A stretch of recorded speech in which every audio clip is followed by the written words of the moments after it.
রাধে রাধে, নমস্কার। আজ আমি গীতা ও মহাভারতের গল্পের এক বিশেষ বিষয় সম্পর্কে আলোচনা করব। পূর্বের অধ্যায়গুলো আমি প্রত্যেকটি এক এক করে এপিসোড আমি শুরু করেছি। তো আজকে হলো এপিসোড নয়, আজকে একটা বিশেষ সংখ্যা। ভগবদ গীতা সম্পর্কে আমি কিছু কথা বলব। ভগবদ গীতা কী?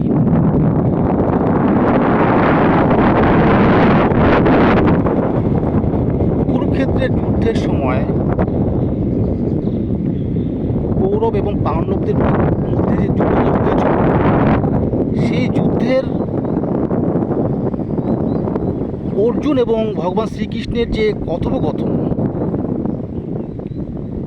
সেটাই হলো গীতা। অর্থাৎ যুদ্ধ করব না, এরকম একটা মনোবৃত্তি নিয়ে অর্জুন যখন গান্ডীব নিচে রেখে দিয়েছিল, তখন তাকে মোটিভেশন দেওয়া হয়েছিল। অ্যাকচুয়ালি মোটিভেশন যে তুমি যুদ্ধ করবে না কেন? কারণ যুদ্ধ যখন শুরু হয়, শুরু হওয়ার আগে উভয় পক্ষকে দেখতে চাই যে আমি যার সঙ্গে যুদ্ধ করবো তারা কারা, বা তারাও দেখবে যে তারা যার সঙ্গে যুদ্ধ করবে তারা বা কারা।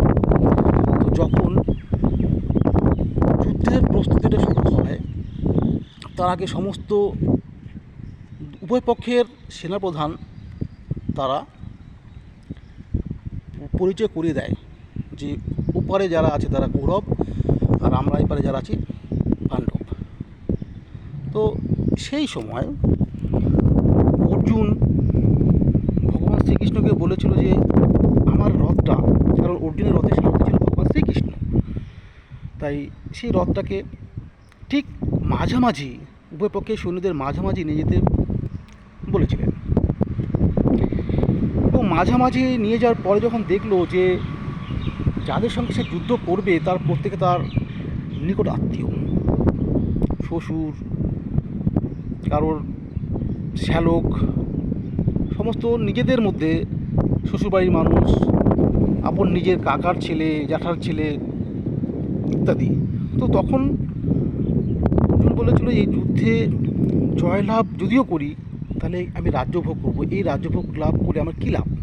কারণ সমস্ত আত্মীয়দের মানে মেরে তাদেরকে নিহত করে এই যুদ্ধে জয়লাভ তিনি চান না।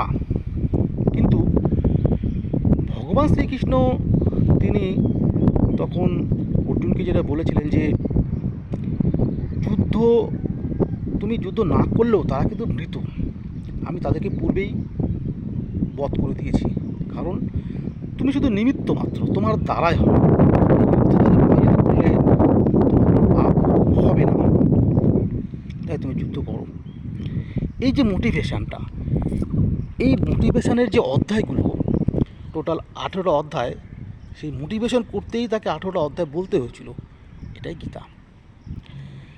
তো গীতা এই অধ্যায়গুলো কী কী?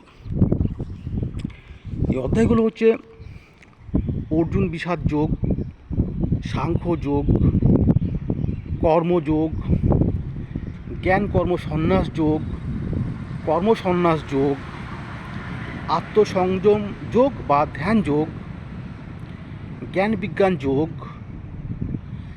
রাজবিদ্যারাজ গুহ্য যোগ, অক্ষর ব্রহ্ম যোগ। কটা হলো তাহলে? 9টা। আর অক্ষর ব্রহ্ম যোগ, বিভূতি যোগ, বিশ্বরূপ দর্শন যোগ, বিশ্বরূপ দর্শন যোগের পরে হচ্ছে গুণত্রয় বিভাগ যোগ, পুরুষোত্তম যোগ, ক্ষেত্রজ্ঞ বিভাগ যোগ,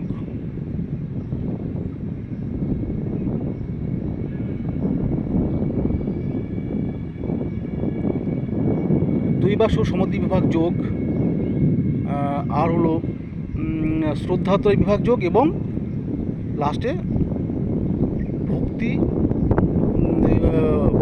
ভক্তিযোগ এবং মোক্ষ সন্ন্যাস যোগ। লাস্ট হচ্ছে মোক্ষ সন্ন্যাস যোগ। তো এই যে ভগবদ গীতার যে অধ্যায়গুলো, এই অধ্যায়গুলোর টোটাল শ্লোক সংখ্যা হচ্ছে 700। ঠিক আছে, যাক আজ এই পর্যন্ত। পরবর্তী অধ্যায় বা পরবর্তী বিষয় নিয়ে আবার আলোচনা করবো। নমস্কার, রাধে রাধে, ভালো থাকবেন সবাই।